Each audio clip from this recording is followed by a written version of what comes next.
Good afternoon. It's Sunday, September 24th, 2023 at 3 p.m. and you are watching Co-op for Two.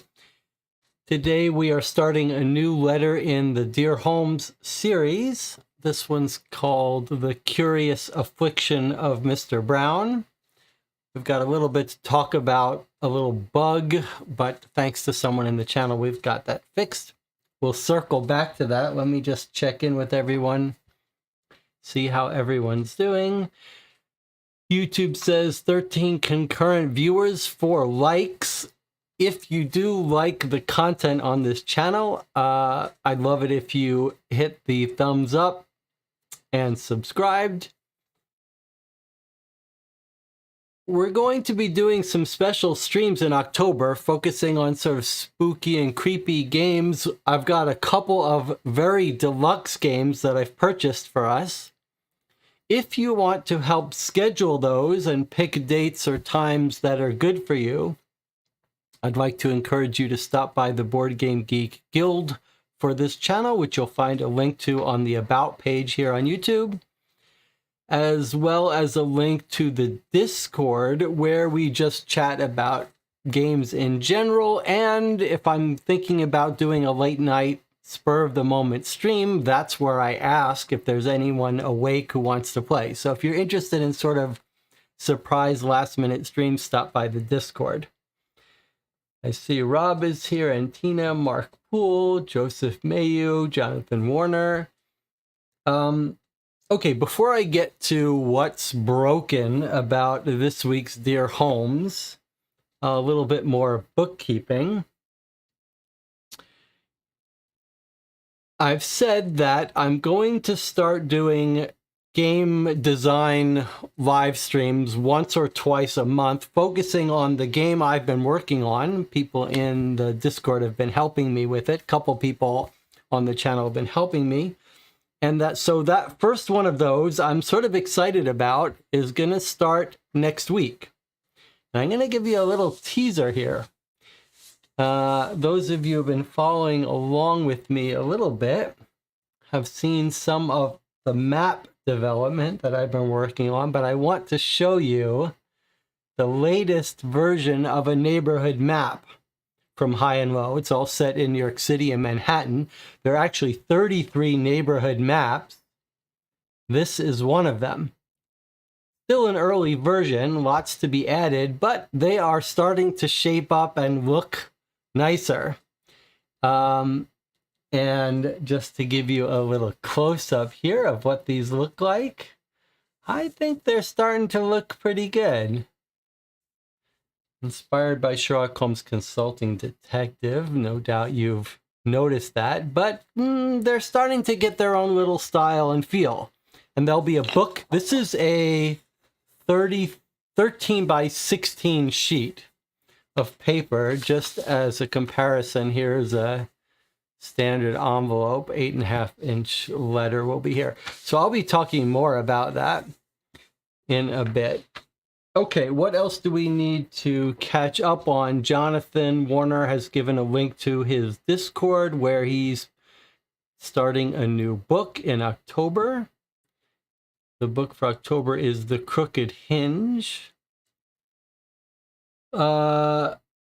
Last week, we played a game from Deadbolt Mystery Society called Blackout that was highly recommended by someone in the channel. It turned out to be a really good case, probably one of my favorites now. And it looks like Joseph Mayu says he got a hold of Gaslight and Queen's Park for $50. That's great. Well, Jonathan and I played Adventures by Gaslight and Queen's Park we played on the channel, more people. Now, one of the things I would recommend for Adventures by Gaslight, this is quite special. Jonathan and I played Adventures by Gaslight over a Christmas, last Christmas, and we really liked it. And at the end, though, we were so intrigued by it that we created a patch kit for Adventures by Gaslight. Adventures by Gaslight is the only expansion for Sherlock Holmes that never got reprinted. And I've got a review of Adventures by Gaslight which is behind me somewhere, that green, the yellow box there. So we made a PDF patch kit that you can download. That's like 70 pages long. It includes a whole new ending and a whole hint system. I would recommend you start reading that in a whole other additional map for Paris. Download our PDF patch kit for Adventures by Gaslight, Joseph, and see if it's useful to you and see what you think of it. Anything else to talk about? Tonight we'll be playing Case 6 from Mythos Tales, if you're interested in that. Only 3 cases left in the official box, 3 or 4, and then there's one fan case that we'll be playing in October, along with a Bureau of Investigation fan case that someone released. We'll be playing that in October as well. Okay, let's talk about the new series of Dear Holmes that we're playing. As you know, last month, they announced that they're making changes to Dear Holmes 2.0, they call it, and they've said there's going to be 3 envelopes, 3 letters for each case, and then a 4th solution. And they've announced a couple other changes. And one of them is that Watson is going to start giving you sort of an introductory letter that tells you what to focus on, what your job is to figure out. So this letter, the first letter from the new series, you've seen, I've opened it. I haven't read it. I've just looked at it. And the reason for that is that someone on our Discord channel, Primary Guy, the same person who recommended Blackout from Deadbolt, said that a letter was missing from this envelope, that there should have been 2 letters in it, one from Watson doing the outline, as I said, and then another letter from the client. And I opened it up, and sure enough, it was missing from mine too. One of the ways you know that this was a mistake is that they put up audio for these cases, and the audio has both letters. Joseph Mayu is Primary Guy. Okay, so I was thinking about what we should do about this. We've got some options. One option is we could just read the half of the envelope that we have without the letter from Watson, and then presumably, I'm guessing they're going to mail the letter from Watson with the next letter in a week or so, which would be reasonable. Joseph Mayu, who saw it, said, it's going to be a little weird to read the letter, to read it without that letter, missing that letter from Watson, because it sets some context. Another option is we could just listen to the audio. In general, I've not wanted to do that because I feel like that's a little bit of a possible violation of what the company would want, because they've protected their audio podcast to only subscribers. I am a subscriber. Joseph Mayu was nice enough, however, to listen to the audio and transcribe it and type it up, and it looks great. It looks professional. So, but I thought we would do a compromise because that letter is missing from the original, and because people are sort of curious what the audio is like. I thought what we do is, for the missing Watson letter, we're going to have on screen the transcript that Joseph prepared for us, but we're going to listen to the audio. It's about 7 minutes. And that way everyone can get a chance to see what the audio is like. Maybe that will inspire you to subscribe to Dear Holmes if you love the audio. I mean, it's better narration than I provide, but and then we'll read the second letter. So this might be a little bit longer session than normal, just reading, but okay, so there's that. That's what we're going to do. So we'll begin by listening to the audio of Watson and read alongside it. Anything else to talk about before we get started here?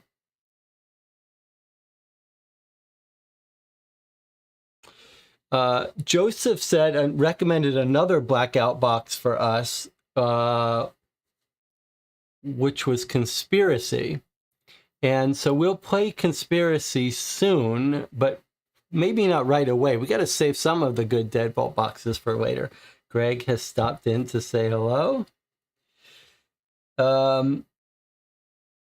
What else do we need to talk about? Anything? Shall we get started? Does anyone have any interesting projects they're working on? Any movies they want to recommend?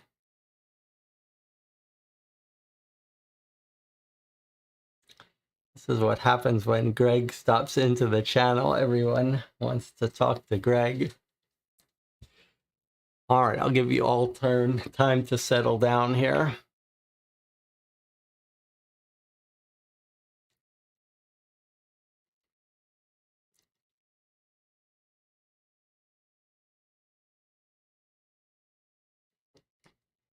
We're going to be playing the audio, so for the first letter from Watson, if you don't even have to look at the screen, you can just keep it on in the background.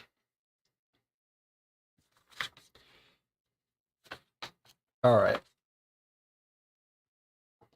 Let's get out this. All right, so we've got two sets of letters. One is from a client, and one is the transcript from Watson that's missing in the original set. So here's the one that was in the envelope. Here is the extra transcript. It's a little odd because something's going on with the Dear Holmes people. They aren't very good with updating their website or their blog or their Facebook. So there's like no information about it, no information about the problem. It's clear that most, if not everyone, didn't get all the letters. I don't know why they're not better at communicating. Okay, but here is the transcript that Joseph provided for us. And now let's see, we're going to see if we can't listen to this audio at the same time. Let me see how I can do this here. All right. You're going to let me know if you can hear this. Let's see if we can listen to it. You can hear this, yeah? This is a Dear Holmes mystery. Letter 1, Part 1, dated the 11th of June, 1890, from John H. Watson.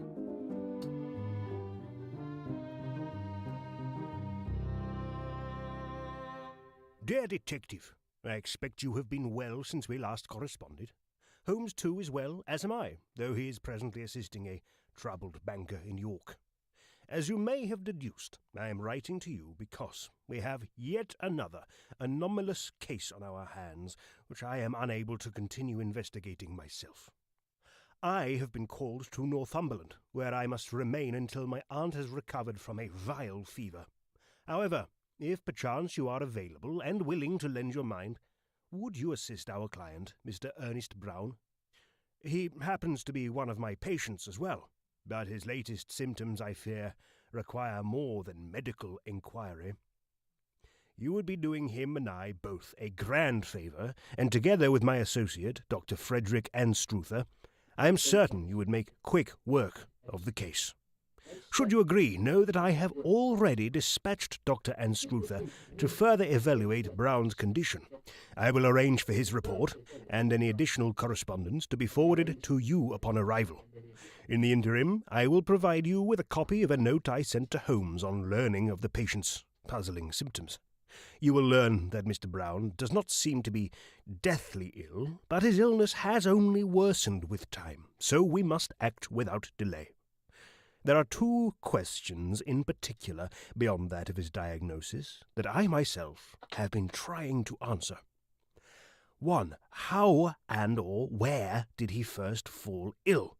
The answer to this could be key to protecting others from the same affliction. 2. Disregarding the nature of this illness, could somebody have transmitted or perhaps inflicted it upon Mr. Brown? If so, was this a deliberate act? If these questions, or any later evidence, inspire any theories, or if you believe you have untangled this knot for me, I ask that you mail your conclusions to the following address. Our American associates will wire any messages to me, and I will act accordingly. 1101 14th Street Northwest, Suite 910, Washington, D.C. Holmes, you well know, has faith in you, and as per usual, he will review the facts and promptly send you his own solution once he has returned to London in approximately 1 month's time. In any case, old friend, thank you for your attention to this matter. I await your response. John H. Watson. P.S. As promised, I will provide a transcript of my letter to Holmes on the opposite side of my letter. It reads, My dear Holmes, I hope this letter finds you well and that you have now settled in at your lodgings at the Golden Fleece. Your sudden departure and subsequent absence from Baker Street was something of a surprise, but I am grateful for your letter explaining that you will return after tending to matters for Mr. Holder. For my part, I am disconcerted by the rapidly declining health of one of my patients, a Mr. Ernest Brown. His deteriorating condition eludes me and clouds my thoughts all the same, and I fear I am overlooking something crucial. Holmes, perhaps you have the time to review his case and the details of his current malaise. He is roughly 50 years old and resides with his wife in Clark's Mews. He has been a patient of mine for some years now, and apart from seasonal illnesses, he was, until around 4 months ago, a fit man for his age. Now he is displaying grievous symptoms, and I fear that I am unable to unearth their roots. Since last Christmas, Brown has increasingly complained of severe pains in his feet. The discomfort he describes as like walking on burning coals. On his latest visit to my surgery, the 9th of June, he recounted a new symptom that has arisen over the previous 2 months. The back of my armchair, where my head goes, is covered with hair. It comes out in clumps.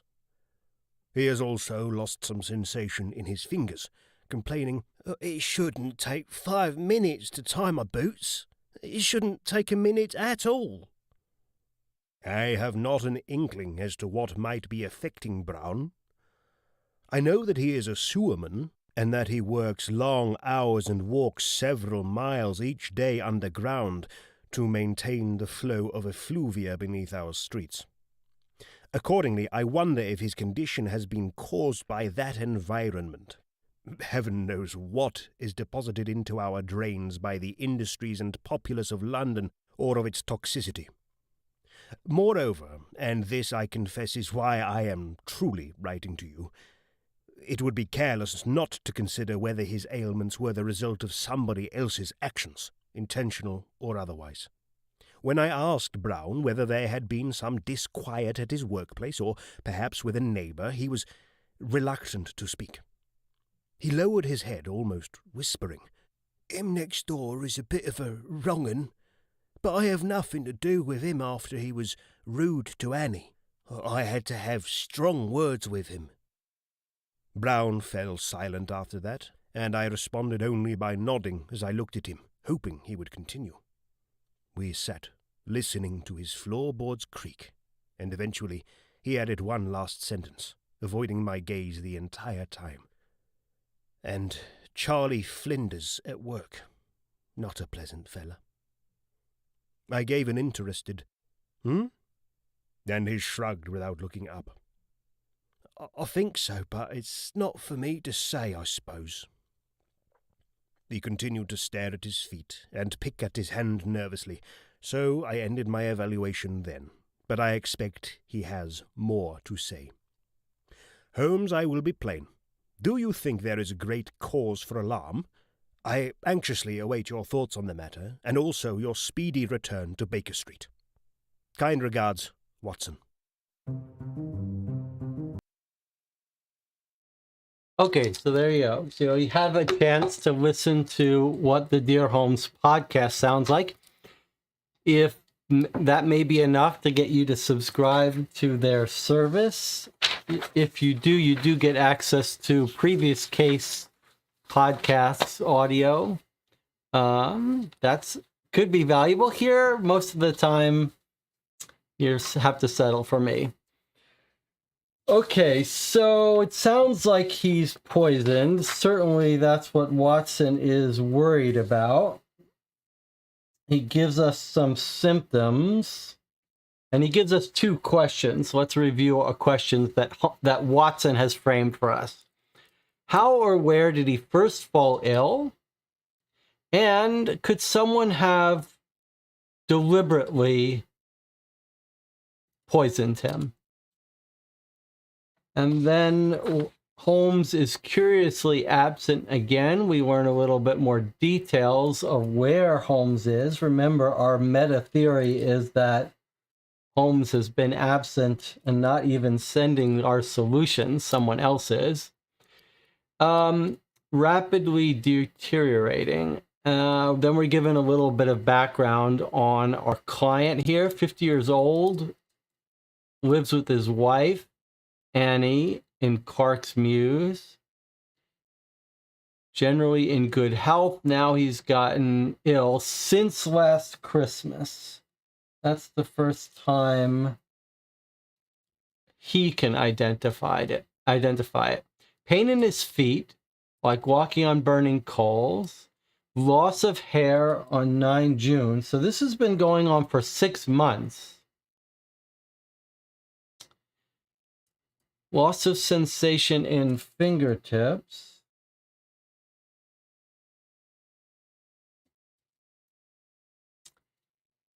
And then we're given some background. He works as a sewerman underground. And then we're told about 2 suspects.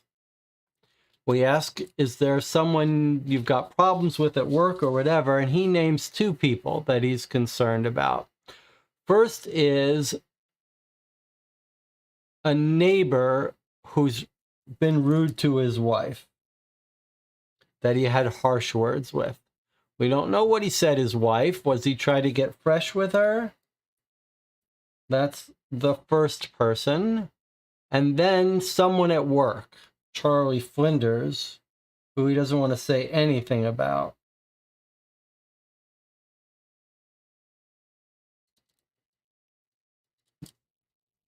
Next door neighbor, are we told his name? The name of the next door neighbor?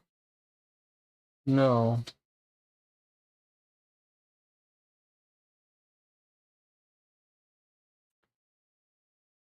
Doesn't tell us when this started with Annie. Or when or what's going on with Charlie Flinders that he is upset about. Okay. Let's see what the chat says. The audio version was well done. Could do the Watson intro letter like this for each case. Macon Leary says it's thallium. Sounds like thallium poisoning. Heavy metals. Could be any kind of heavy metal, I guess. Could be the wife poisoning his food. All right, let's read the actual letter from the client now. Oh, I see.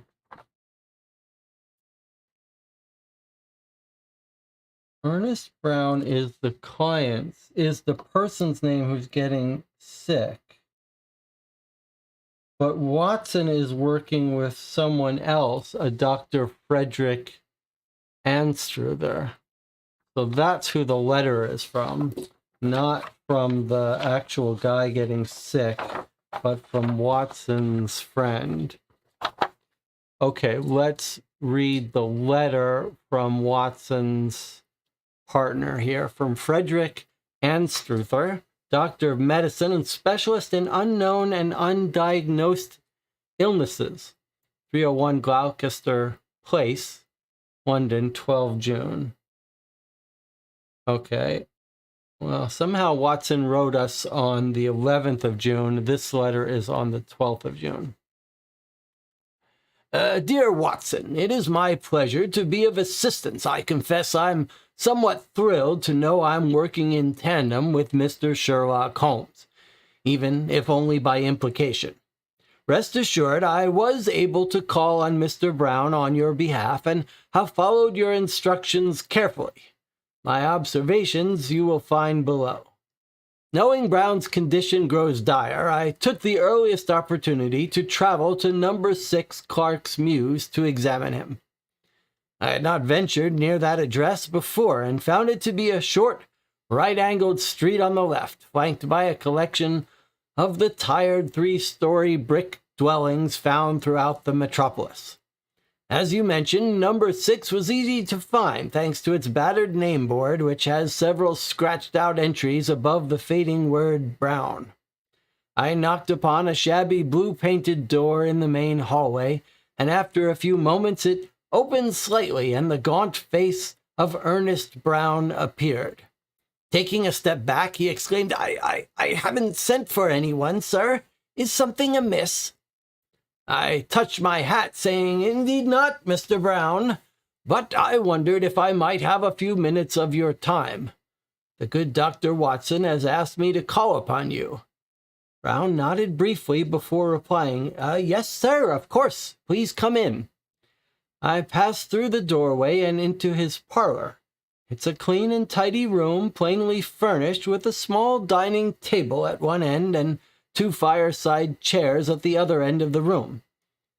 As you wagered, Mrs. Brown's favorite chair was obvious by her issues of the Sporting Post, neatly stacked beneath it, while that of Mr. Brown was marked by his knitting bag hanging from its armrest.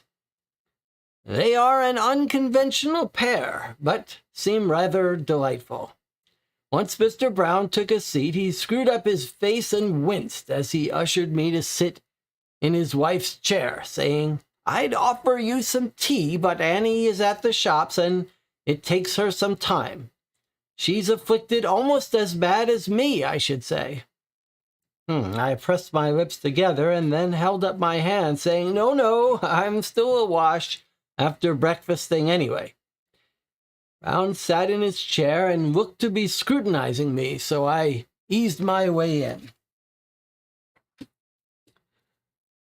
The weather in London is fine, so I decided to take a stroll around the boating lake in Regent's Park earlier, since it's so close to Beaumont Street, I mused.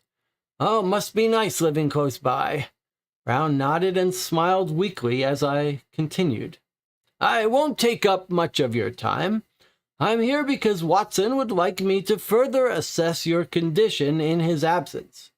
Your recent visit to his practice suggested some urgency, and Watson knew I might be able to lend my expertise. See, I have given several addresses to my colleagues on the subject of unexplained illnesses and their diagnoses. Indeed, I would be most grateful to analyze your symptoms. On hearing this, Brown's eyes opened wide, and he nodded before stammering, Yes, Dr. Anstruther, if you believe I might benefit. I smiled in affirmation, removing his waistcoat and then opening his flannel shirt. Brown sat, waiting expectantly. I examined his torso and confirmed the lack of sensitivity in his hands. I then asked if I might examine his feet. Brown agreed and removed a tired pair of felt slippers and his well-darned half-hose. As he did this, I observed a puff of white powder rise from his bare feet. Noting my frown, Brown bore his teeth and explained, I dust my feet with my wife's talc, doctor, as they get a mite damp in the sewers and all. Violet-scented it is. Was a present for Annie from a lady that she cleans for. Was her birthday some months ago, you know, Annie's. Tell me, sir, for whom does your wife clean? Brown grinned. It's a titled lady, Dr. Anstruther, Lady Elizabeth, the wife of a Sir William Harper. I nodded and then took from my jacket pocket a small leather case, from which I removed a pencil-sized metal probe. This probe is blunt at one end but sharp at the other end. By using it against the skin of his feet, I proceeded to test whether Brown could determine the sensation caused by either end. Thrice I touched Brown's feet with the sharp end and asked, "Sharp or blunt?" I did the same with the other end. On each occasion he answered blunt. Brown hung his head as he waited for my next attempt, but I returned my instrument to its case instead. It was clear he was only able to feel a general pressure from the probe. As Brown replaced his foot coverings, another small cloud of the powder floated down from his toes. He pursed his lips before saying, "They is getting worse, Dr. Anstruther. The pain is something fierce. I told Dr. Watson I've walked miles beneath the streets each day for these past 20-odd years, but it's getting harder as I hobble so." It was at this point I thought to create a little distraction so that I could gather the hair samples that you requested, as well as some of the fragrant powder he claimed to be applying to his feet. Turning to him, I asked, "I wonder, Mr. Brown, if I might see the boots you wear when working." Brown looked confused by my query, but agreed. Yes, sir, though they might not be sweet-smelling. They're in the outhouse. I'll be a minute." I nodded in thanks and smiled, but as soon as Brown disappeared from the room, I leapt from my chair and followed your directions. I hurried to his chair, where I gathered some strands of thin hair from the seat, and then to Mrs. Brown's chair, from which I plucked another couple of long, coarse, and curling strands. Each of these I carefully placed in one of the small paper envelopes that I use whilst dispensing. Plucking from my pocket a further envelope, I also scooped up a sample of the talcum powder which had billowed from Brown's socks and piqued my interest. Barely had I sat down when Brown appeared, clutching a pair of stout but well-worn leather boots. Here you are, Doctor. I clean them every day after work and smears them with grease, but he passed them to me. I made a brief examination of both the inside and outside of the boots before returning them to a mystified Brown. "Thank you, Mr. Brown," I said, "and might I ask you a further question? This, too, on behalf of Dr. Watson." He nodded, and I went on. Watson asked you recently about your neighbors and your workplace, about any disagreements you might have had." Brown shuffled uncomfortably, so I tried to put him at ease. "I don't want to worry you. It's merely that the doctor felt that you may have had more to say. He noted that you told him of a neighbor or some fellow at work who might be upset with you. Do you think either of them would wish to harm you? This is something we must ask." Not really, Doctor. Just a bit of a falling out at work with something of a rough fella. Charlie Flinders. He can get angry. He thought I'd pinched his lunch.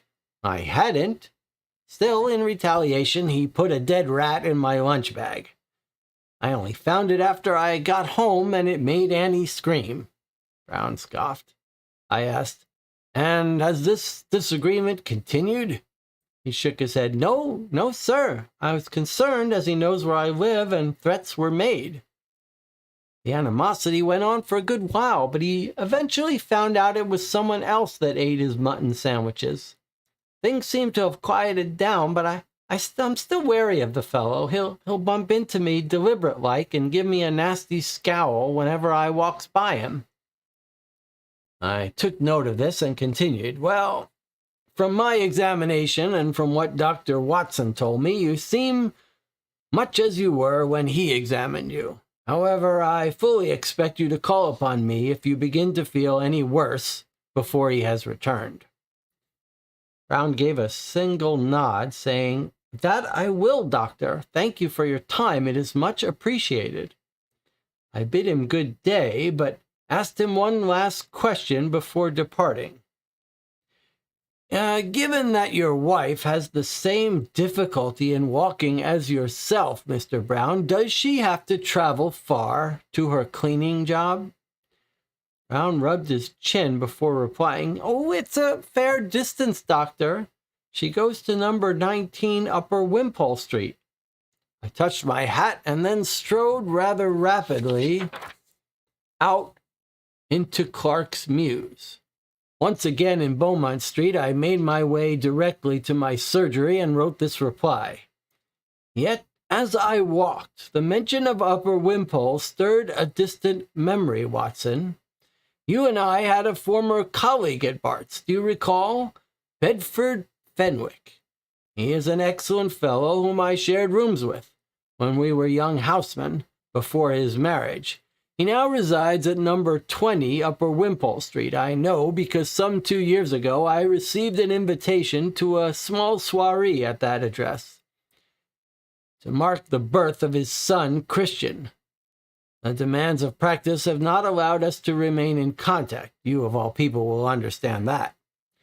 But this is nevertheless a wondrous coincidence.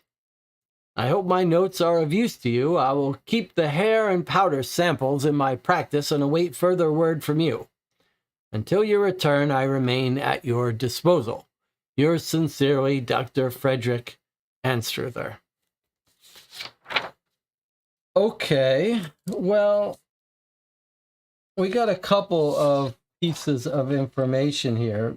Perhaps the most significant one is that the wife is sick also.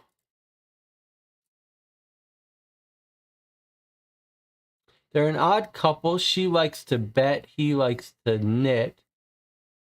They don't sound like they're that well off. She's shopping. Where does he say she's suffering from the same problems he is?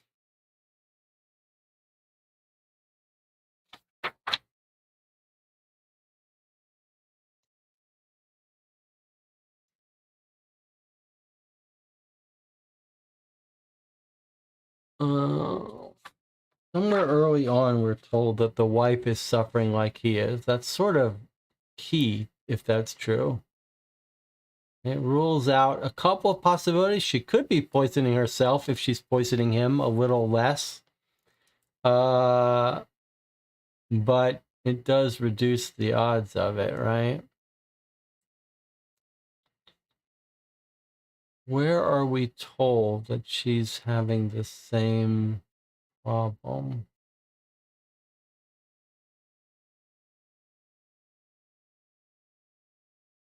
He opens the door. He's a little surprised, but not terribly. He's gaunt.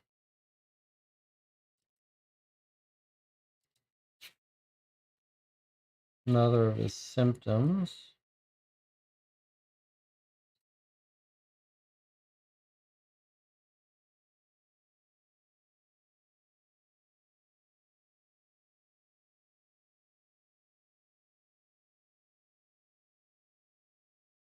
And then his white powder,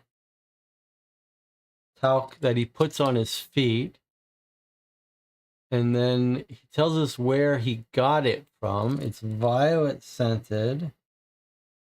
It's from the lady that the wife works for. And we're told it's Lady Elizabeth, the wife of Sir William Harper. Doesn't have much sensitivity in his feet. For some reason, our doctor here wants to know if his wife has to walk far. Is that because he's wondering if the wife is using this talc as well?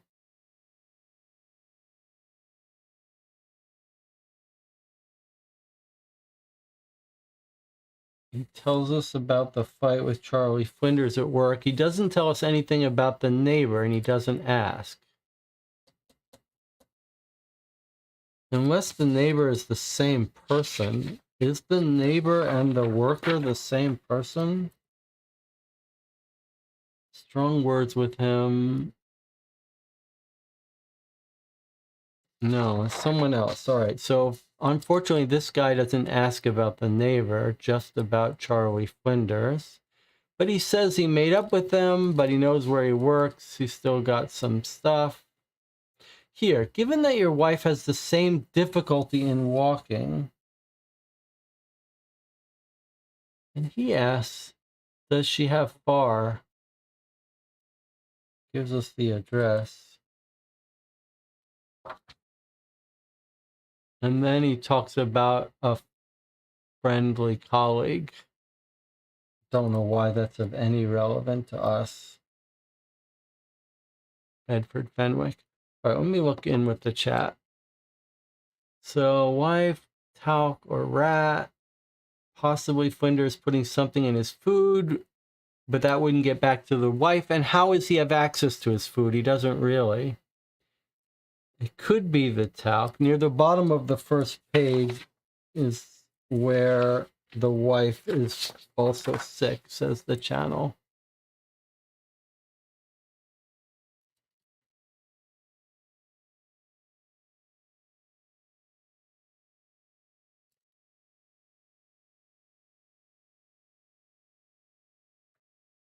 I don't see it, but I'm sure we'll find it. John says, interesting. Seems like Fenwick might be a real historical person, but doesn't seem like he's famous. His wife doesn't immediately seem relevant.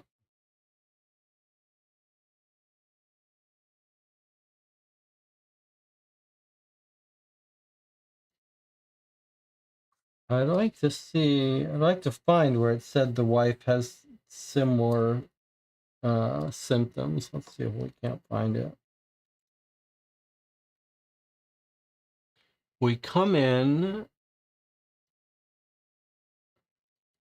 Miss Brown has the Sporting Post. She's a gambler, or she likes sports. He's a knitter, but they're a weird couple. Takes her some time. Ah, there we go. She's afflicted almost as bad as I.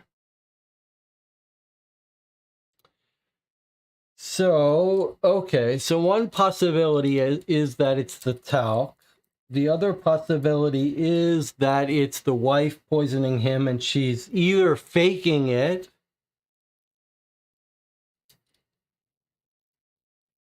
or she's poisoning herself a little bit.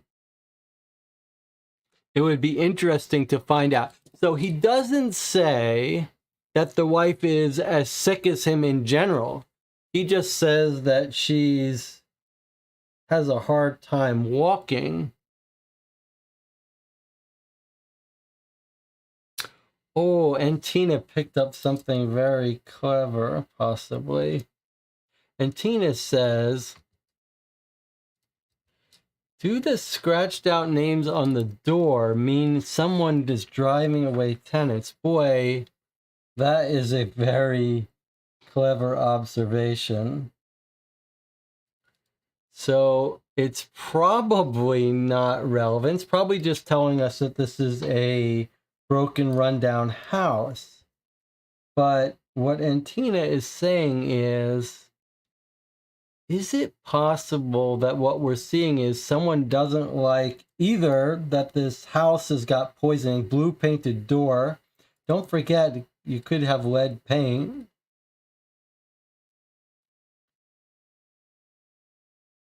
And then the name board, which has several scratched out entries.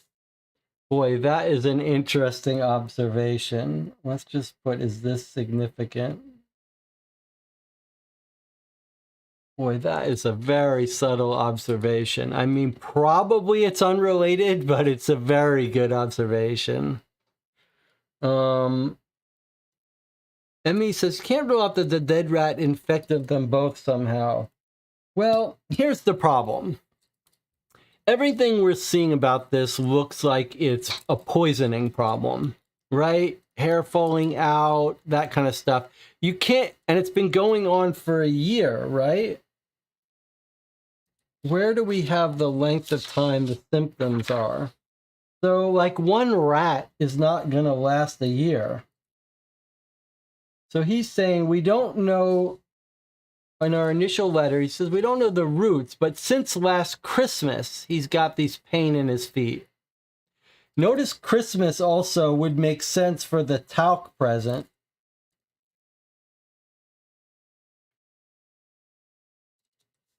Right? If she got the talc as a gift from the lady she's working for, it would make sense that this all started in Christmas.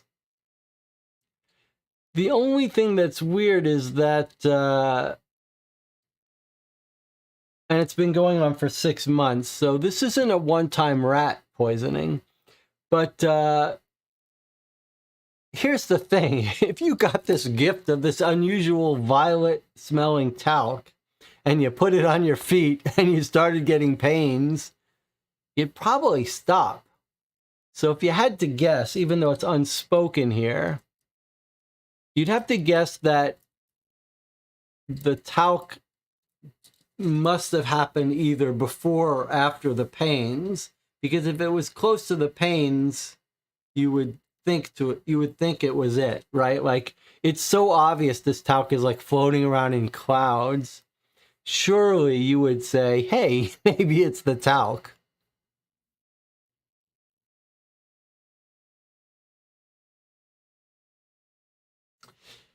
Although those of you who are believing it's the talc said the talc is the poison, Lady Elizabeth regifted it. She was the intended victim. Yes, all possible. It seems very hard for me to believe that if you started getting pains right after the talc, you would surely stop. But maybe you don't even make the connection or the delay, or maybe the talc feels so good you can't afford to buy replacement talc. It does, I mean, that the powder is puffing up in the air. You could get poison from it. I mean, if it had poison in it, that would poison you. I just don't see how you wouldn't stop. I would,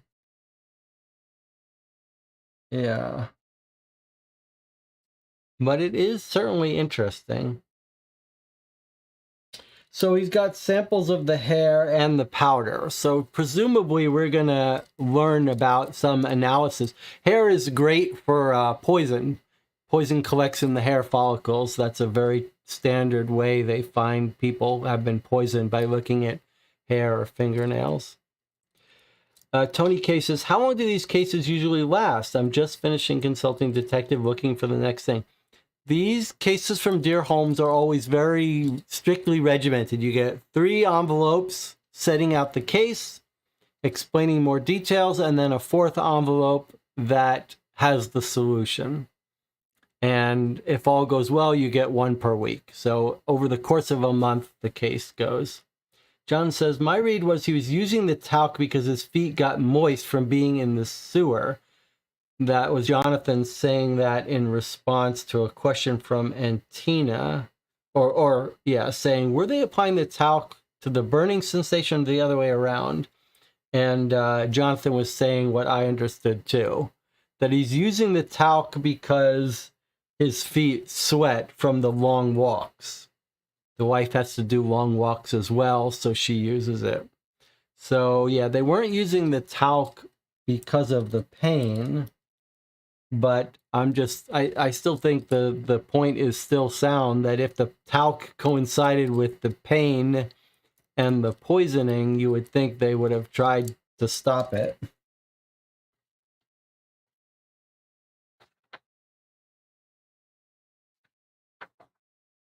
It's also, we should remark, it would be a very unusual way to try to poison someone from a powder.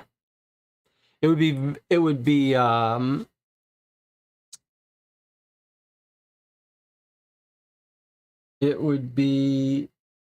very risky, dangerous way to poison someone, very inefficient. I mean, the best way to poison someone is to put something in their food. If you're putting it in talc powder, that seems very unintuitive, that would result in harming them. And it would very likely get you caught, right? I mean, think about it. You give someone a gift of powder, and you have to fill it with poison in this powder. I'm assuming we're entertaining the idea that it was purposeful poisoning. Well, probably wherever they put this talc on physically is going to damage that part of the body, and you've given them a big container of it, so when they discover that they're getting made ill by this and they bring it to the police or whatever, the police are going to be like, there's poison in this, go arrest the person that gave it to them. it would be a very dangerous thing for a culprit to do. Much better to put it in food, much more efficient to get it in the bloodstream, and much harder to track. Except if you think this is unintentional and that there's just some poison accidentally in the talc, which sounds like what Rob is getting at here.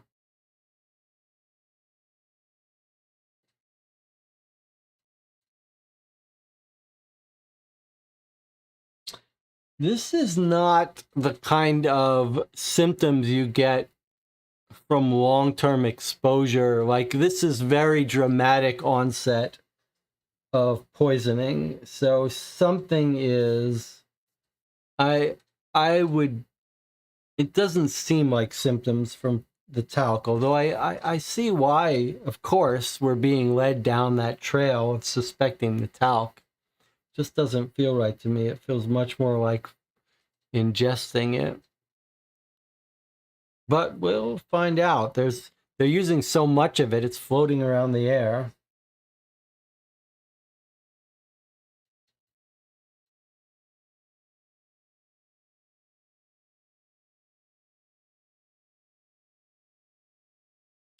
Yeah, I'm much more interested in the neighbor that he doesn't want to talk about for some reason.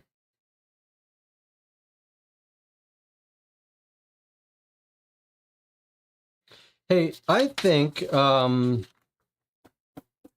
me point out something arguing against the talc. Let's reread this line. I think we might have overlooked something. I dust my feet with my wife's talc, doctor, as they get a mite damp in the sewers and all. Violet scented it is. Was a present for Annie from a lady she cleans for. Was her birthday some months ago, you know. This sounds to me like the talc is a recent present from her for her birthday, which was some months ago, but probably less than 6 months ago, which is when the symptoms started. So remember, the symptoms seem to start on Christmas.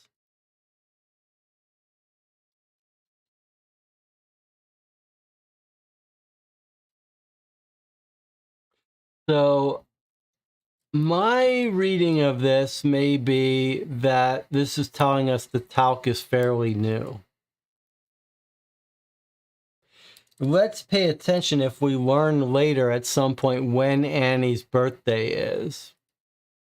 Because I think, although it's not being said explicitly, the implication here is that she was gifted this on her birthday.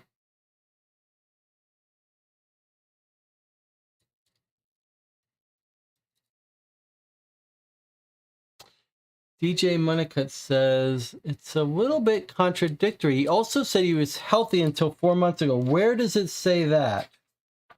That's sort of important for us because I read the part saying that it was December.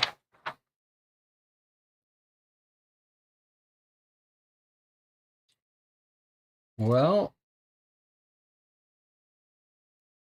you have a good point. Okay, let's take a look at this more closely then. So is it 4 months? It's June now. He says he's been a patient of mine. And apart from seasonal illnesses, he was until around 4 months ago a fit man.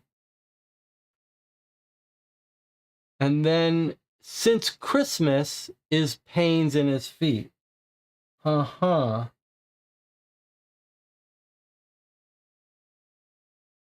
So for 4 months ago, and we should say Christmas is like 6 months.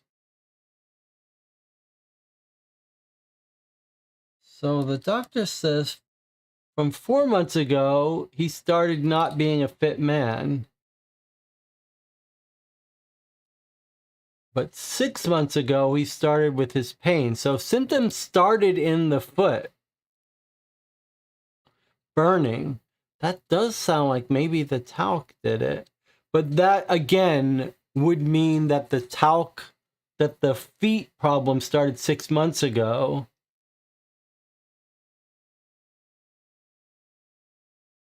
So if they only got the talc 4 months ago, then then either the feet is different from the other symptoms or it's not the talc.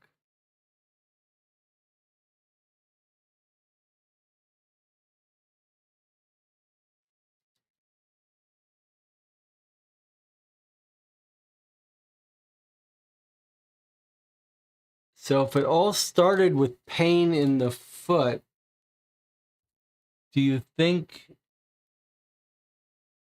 that would mean Christmas? That would be weird, though, that he says it's Annie's birthday, that she got the gift, but the foot pain started Christmas.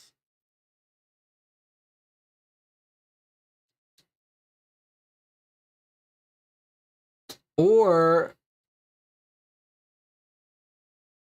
are we, let's see, new symptom in 2 months. A new symptom in 2 months. So our timeline is 6 months ago, foot pain, burning.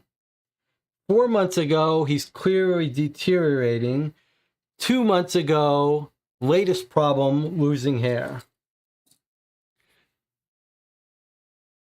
It's possible that we've got foot pain from walking unrelated to the poison.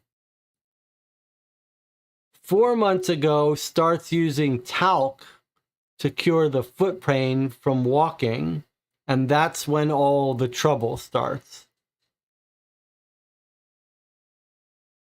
That's possible.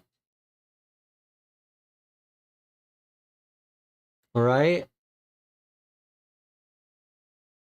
It's possible that the original foot pain is unrelated. He gets the talc, he starts using it like crazy. Now he's got these other symptoms.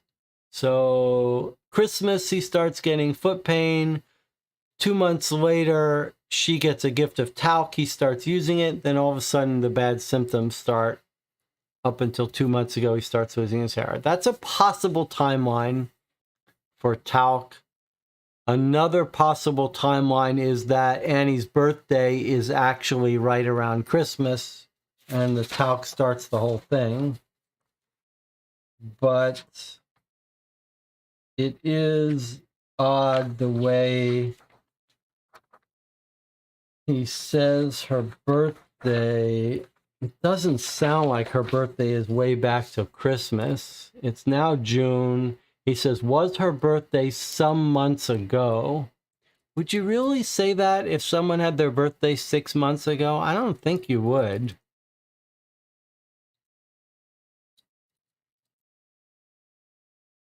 I think you'd say like half a year ago. 4 months ago. All right, well, let's keep our ear open for Annie's birthday. They're going to do some analysis of the talc and see if it would cause all this.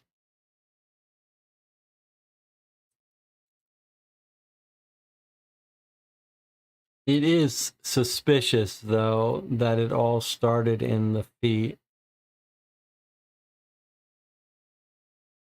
Well, let me ask a question. Did we get indications that he's also having problems with his hands? Is it the extremities of his body that are in trouble, or just his feet?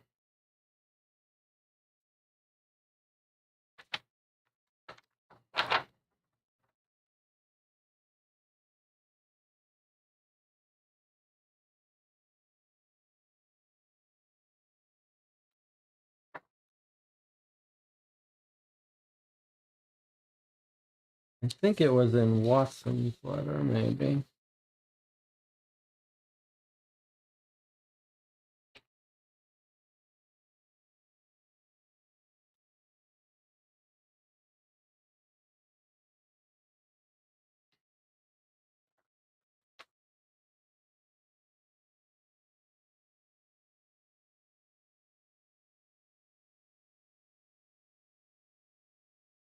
He also has lost some sensation in his fingers.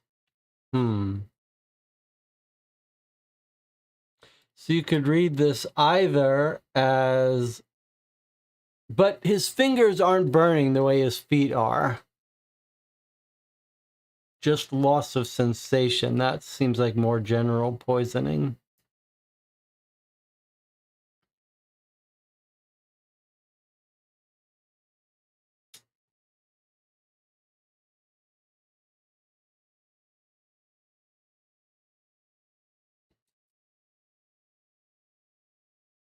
I guess you could get that talc on your fingers, yeah. All right, I guess we're settling in on this talc stuff. I mean, it's the obvious one. Well, it's going to be fascinating to see the either when we get the next letter, they're going to have analyzed the talc and tell us it's harmless, or they're going to analyze the talc and say, okay, it's the source of all the problems. Now our case shifts to the lady, what's her name? Lady Elizabeth, and find out where she got the talc from.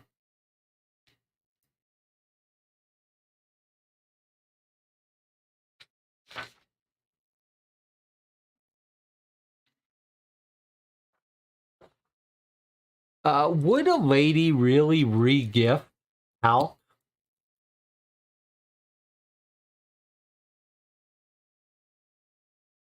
Or would that be something you wouldn't do?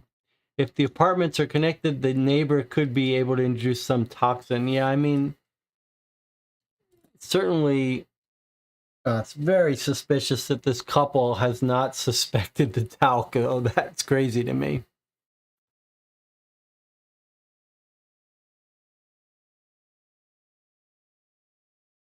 Mark Poole says maybe Lady Elizabeth is having the same symptoms. Well, surely Watson's going to track down where this talc came from. All right. Well, I think there's not much more for us to discuss now. There have been some great observations from the channel regarding some subtle details. We've got a little bit of a timeline. We've got more questions. If you could write to Watson, you might ask him to get some dates for when they got the talc. That would be the best question to ask. When did you start using the talc? Rob says maybe the talc poison is affecting them mentally, and that's why they haven't realized they should stop using it. That's a pretty good idea. Okay, well, let's stop here. If all goes well and we get the next letter, we'll play again next weekend at a regular time here. If the letter doesn't come in time, I may use that Sunday session to do my game design live stream. If the letter does come in time, I need to pick a day and time to do my game development update live streams. If you're interested in watching those, participating, and I would love as much any collaboration and help I can get on this project. I'd love to have. But if you're interested in watching those, you could stop by the Board Game Geek Guild forum section. There's a link on the About page, or the Discord, and let me know when would be a good time to do those. I could do them at night. I could do them during the day. I'm not sure. Okay. Good playing with you. I'm looking forward to the next letter. Hopefully we'll get some more dates about when they started using the talc, maybe some more information about Lady Elizabeth. If you're going to join me for tonight's live stream of Mythos Tales Case 6, then I'll see you in a few hours. Until then, goodbye.